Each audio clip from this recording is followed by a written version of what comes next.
This arch was just a pile of sticks several days ago. Look at it now. So it's ready for its next step. Today I'm installing a stone pathway through this area, and I'm hoping that it will put that finishing touch and will anchor this area very well. Let's begin.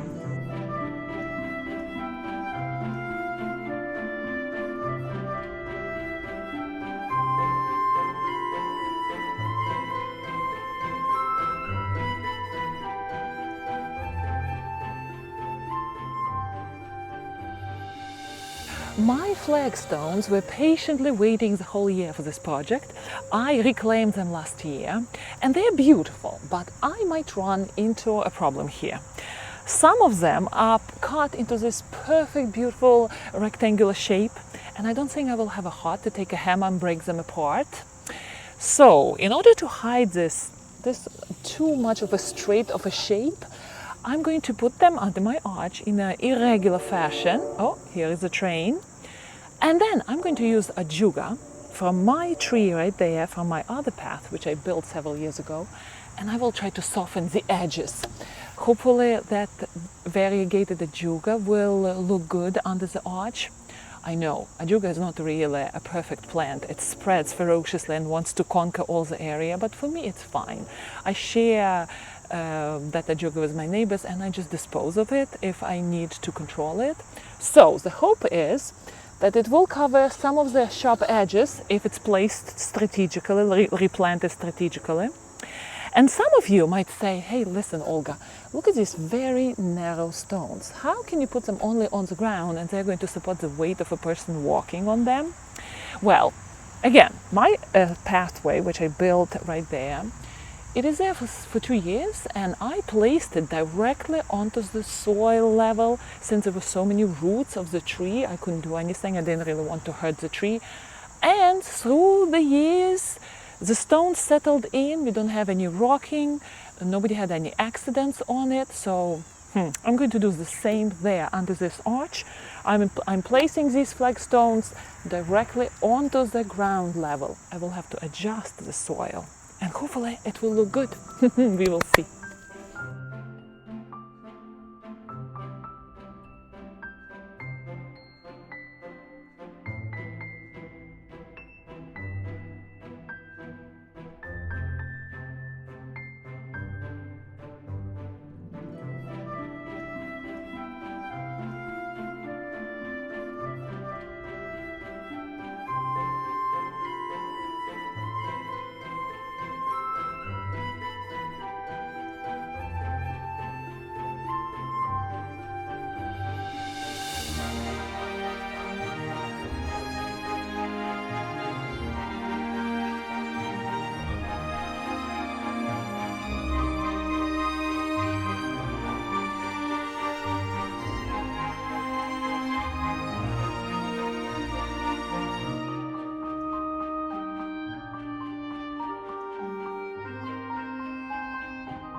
A foot at a time, jumping on rocks.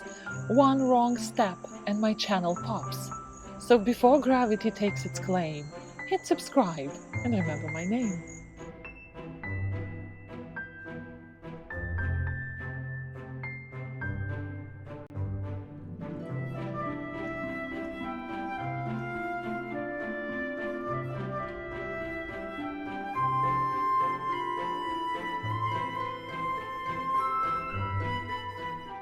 Wiggly wiggly. All right, I have to put the soil underneath, but I think this is the best what I can do here. And the sharp edges, hopefully Juga will take care of it. All right, here's my soil. I'm going to put it right here. And I'm going to dust everything with flour.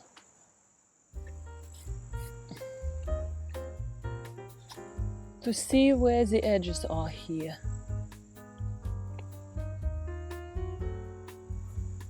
Because I'm going to cut the soil and try to stabilize it. Flour is not going to be visible. I'm going to wash it out.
Well, it looks super messy right now.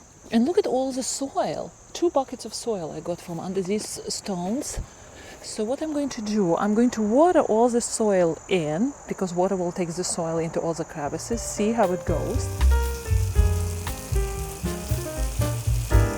There were several questions about this arch, which I built. By the way, here's a video how I did it. And you were asking me what I used to cut the treated wood. I use this jigsaw. I don't have more expensive equipment, so whatever I have in my garage, that's what I used. And I used screws. These are trim screws, whatever I have. You were also wondering how long this construction is going to last. Well, in my experience, quite a few years. Maybe the wood will start falling off and rot away, but the main construction will last, I would say, 7-8 years. That's my prediction, but we will see. And by the way, thank you for all the suggestions. It was really fun to read your feedback on what to do around this space here. I think that majority of the votes were for sedum, although you were telling me about the beautiful rustic birdhouse or a lantern, maybe somewhere here, seasonal decor, great ideas. I decided to go with this beautiful sedum, and I don't have a good solution right now for this area to make a shelf. By the way, excellent solution too, a shelf here for seasonal decor, just to place something. But I am afraid that squirrels, even with the shelf here, they're going to run around and they will knock the pot off eventually. Or heavy birds, blue jays love to come and visit our garden, and they are heavy birds. So I'm afraid that it will be knocked off. So what I'm going to do, look at the sedum. Oh, it's falling, losing little limbs. You know what? I will replant it. This little sedum is growing in another container. I just put it in. So what I'm going to do, the buggies are inside, I'm going to nail this container with the screws temporarily, right this, and I will just plop my sedum in. I think it will work. Well, it's a cheap plastic pot, so I don't want the screws to go through. So I made this little wooden stick, which I'm going to put inside and drill screws through into this. This way my pot will stand.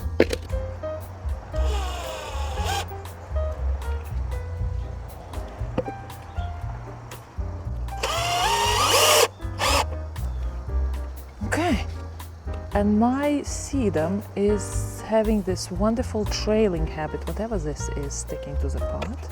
So I'm going to place it here.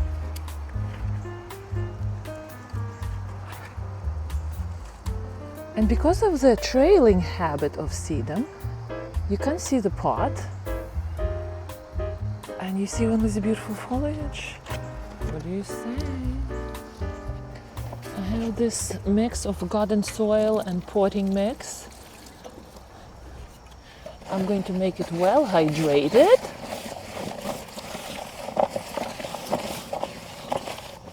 And I have this little rustic looking planter, which I never used this year. So I will make a cozy home for my sedum to happily grow. And I'm going to put the sedum somewhere here on this arch, just for extra interest.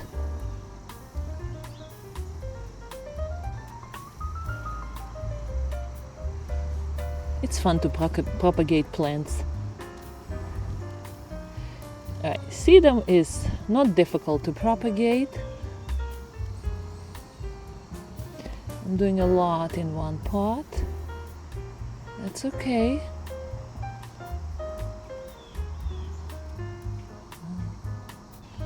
Right, off you go. Where do I place this little baby sedum? Interesting. On this side, on this hook? Let's see. No, one sedum doesn't look good. If I would have several of them, to group them in group of 3 would be better. Let's see if I can put it here, together with this sedum. It's a pity I didn't buy 3 of them. Imagine a set of 3 of different sizes somewhere here, grouped together. It will look so much better. But I think this would be good. And no drilling needed, no hooks installation needed. Just put it on one of the limbs. Hey, here's another one. Let me see. No, that one doesn't look good. Here we go. Now, back to our pathway. I'm going to choose the biggest, most mature ajugas because I want the impact there right away. They don't even need digging because I don't have any connections with the soil. Oh, this one has. Okay.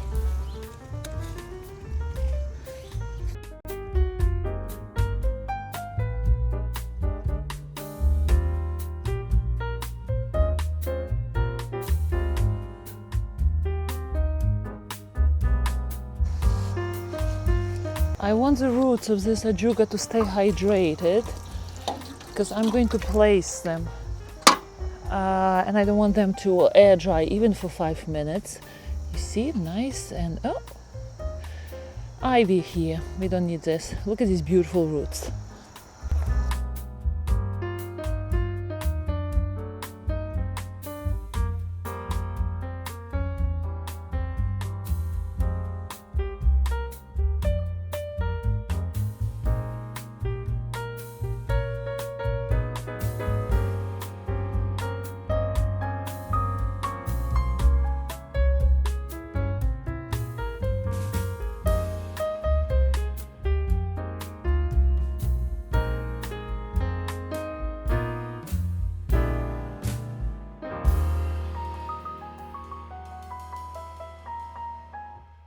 I have to give my little guys here ajugas time to settle in, which they're going to do very fast, by the way. And once the soil runs into all the crevices, in case I need to replenish it, I will do. And then all the stones will settle in and this path will look really good. All right, and to the sedum and to these little guys. My shoes are totally soaked. All right, I didn't tell you that on the 4 sides here I planted boxwoods, but these 3 guys are dwarf boxwoods, and this one is a tall one, just like these 2 at the end here, those 6 feeters or even more, 7 or 8 feet tall boxwoods. So, you know what I want to do with it? I was looking at it the other day and I was thinking it would be great to train it into some sort of topiary, maybe in the shape of a mushroom.